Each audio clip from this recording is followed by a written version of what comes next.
welcome to my show Insight, brought to you by Scripting. I remain your humble host, OLASUMBO AKINOLA, and if it's your first time watching today's video, welcome, and thank you.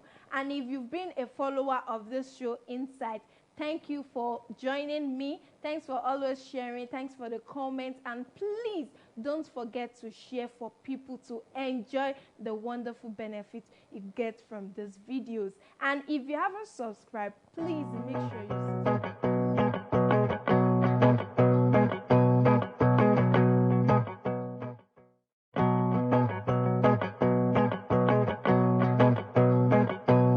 And on today's topic, which is imposter syndrome.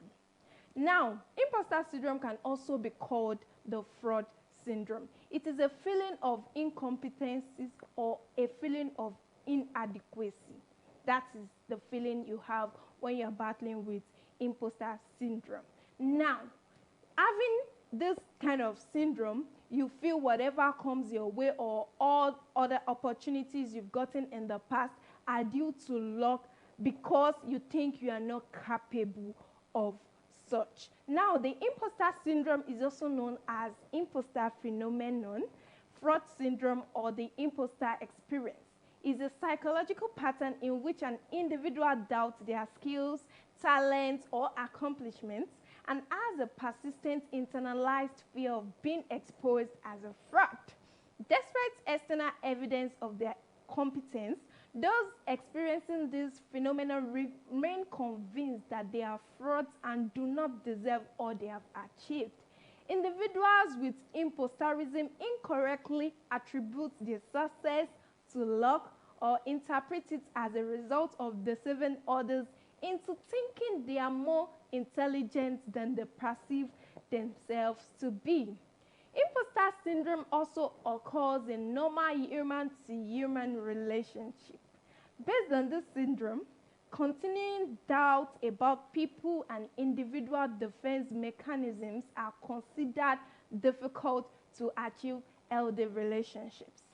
While early research focused on the prevalence among high-achieving women, imposter syndrome has been recognized to affect both men and women. So if it's your first time hearing the word imposter syndrome, anyone might have experienced it, but it's not everyone that experiences it. In fact, you might have experienced it unaware, or you might have been aware you've experienced such before. Now, talking about imposter syndrome, self-doubt is a determinant to imposter syndrome. And the self-doubt is an inability to realistically assess your competence and skills, attributing your success to external factors. Characteristics of some common signs of imposter syndrome include self-doubt, that is when you keep doubting yourself, like, are you capable? An inability to realistically assess your competence and skills, attributing your success to external factors. That is when you don't even have belief in yourself. So attributing your success to external factors, it could be like, okay, I was just lucky. It was just God that did it. It was someone that helped me. Like, you really don't believe in yourself. Berating your performance, that is when you think low of yourself. Fear that you won't live up to expectations, overachieving, sabotaging your own success, and setting every challenging goals and feeling disappointed when you fall short. Now, to the causes of this syndrome, we know that certain factors can attribute to the more general experience of imposter syndrome. For example, you might have come from a family that highly value achievement, or had parents who flipped back and forth before offering praise and being critical. We also have that entering a new role can trigger imposter syndrome. For example, starting college or university might leave you feeling as though you don't belong there and you're now capable. So if it's your first time entering a university or college, you feel that inability to do like you've always been doing before. You feel okay, you've gotten admission into this university or into this college. You feel it's just due to luck, or maybe someone helped you to process the admission. So I have mentioned just like 2 causes of the imposter syndrome. Now to the types of imposter syndrome.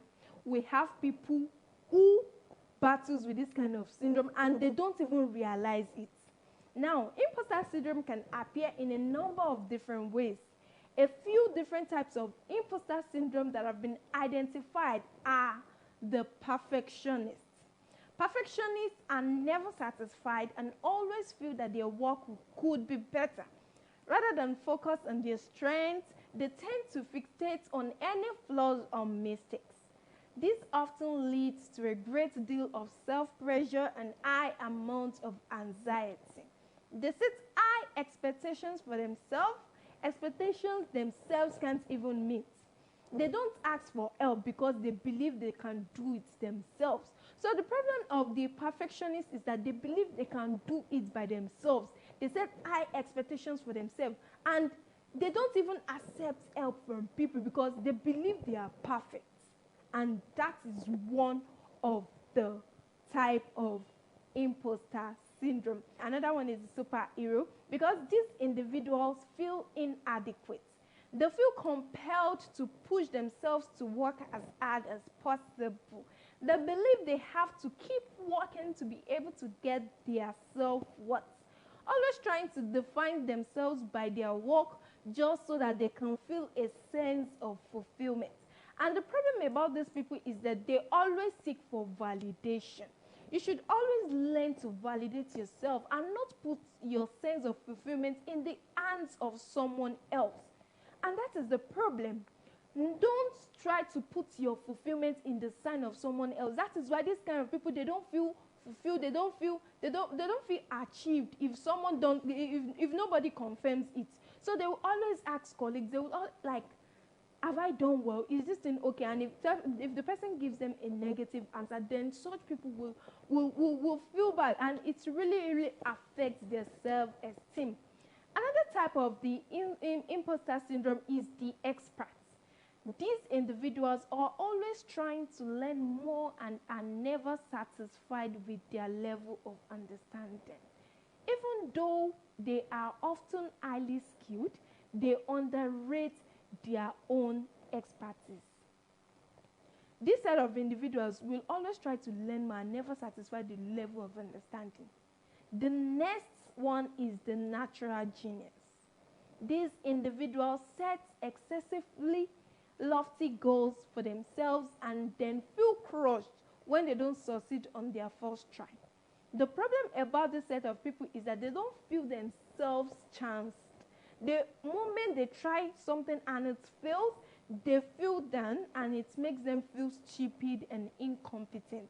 They are too hard on themselves and critical on themselves. So as a natural genius, they believe they know everything, they believe they can do everything, and once they try to do something and it fails, they believe, oh, then all I've been doing right from time has been rubbish.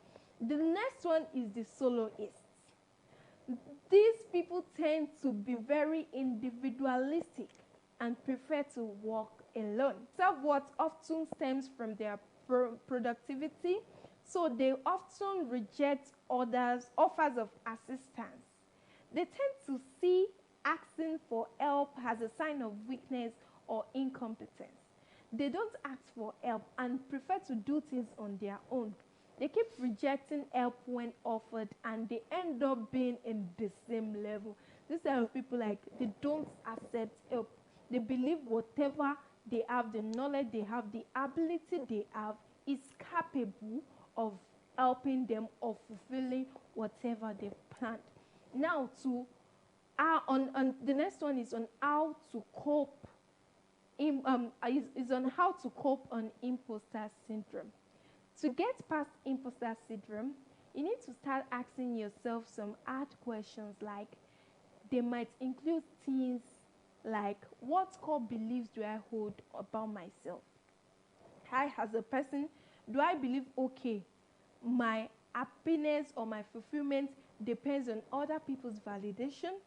Also, do I believe I am worthy of love as I am? And another one is that, must I be perfect for others to approve of me? No one is perfect. Even the best actress still need to improve. There is always a space for improvement. Perfectionism plays a significant role in imposter syndrome. You might think that there is some perfect script for conversation and that you cannot say the wrong thing.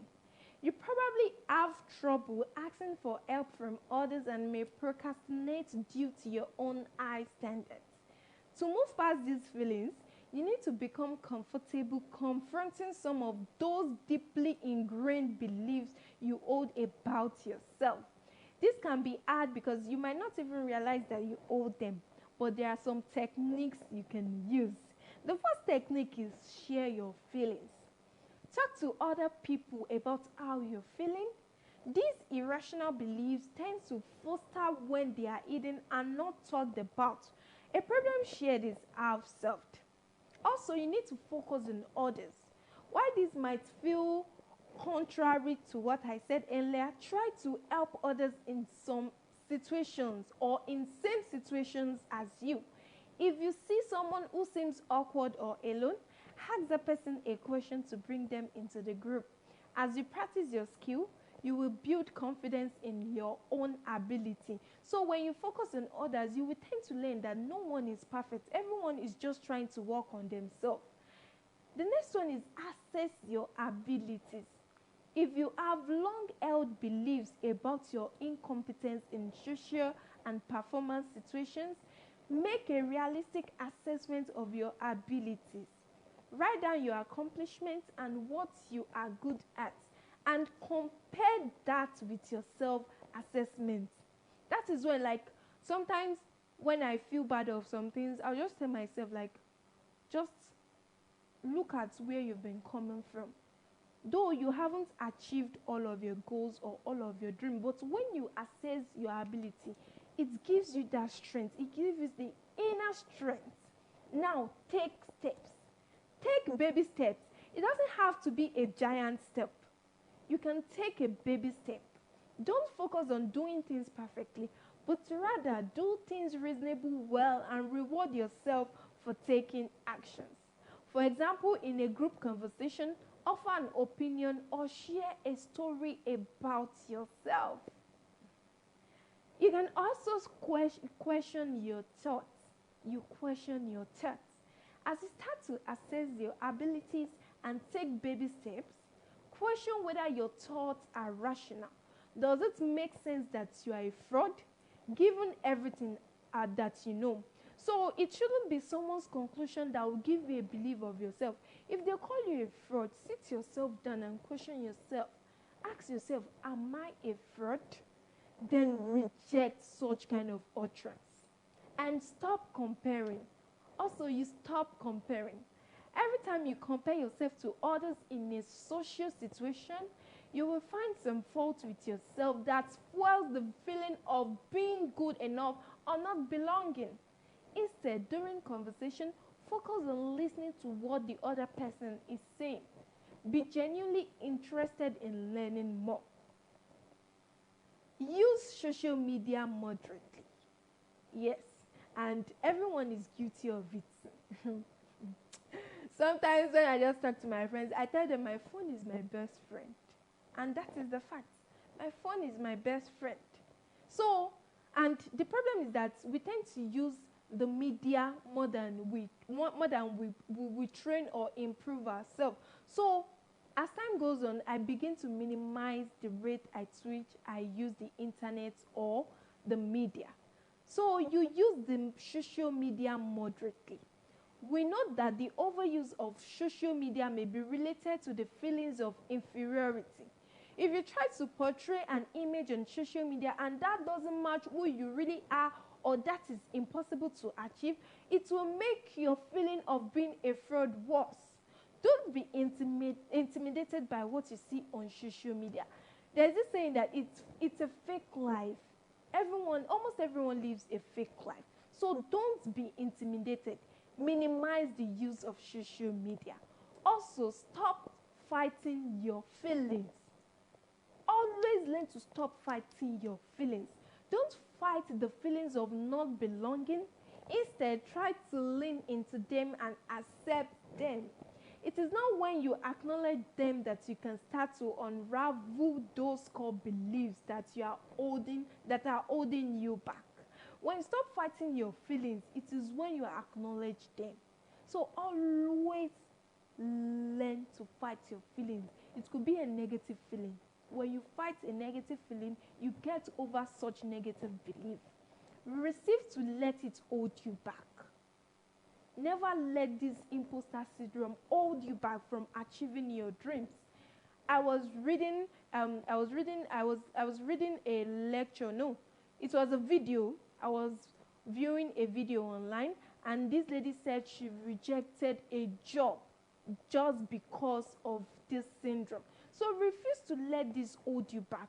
You might have this kind of feeling like you are not competent to get this job, but believe in yourself. That is why you need to take a baby step. No matter how much you feel like you don't belong, don't let that stop you from pursuing your goals. Keep going and refuse to be stopped. Never let anyone stop you. You are who you are and what you are. You can definitely achieve your goals and your dreams.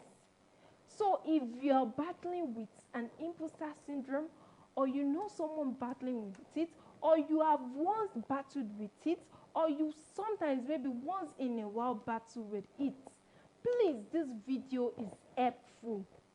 And that will be all on today's show on Insights.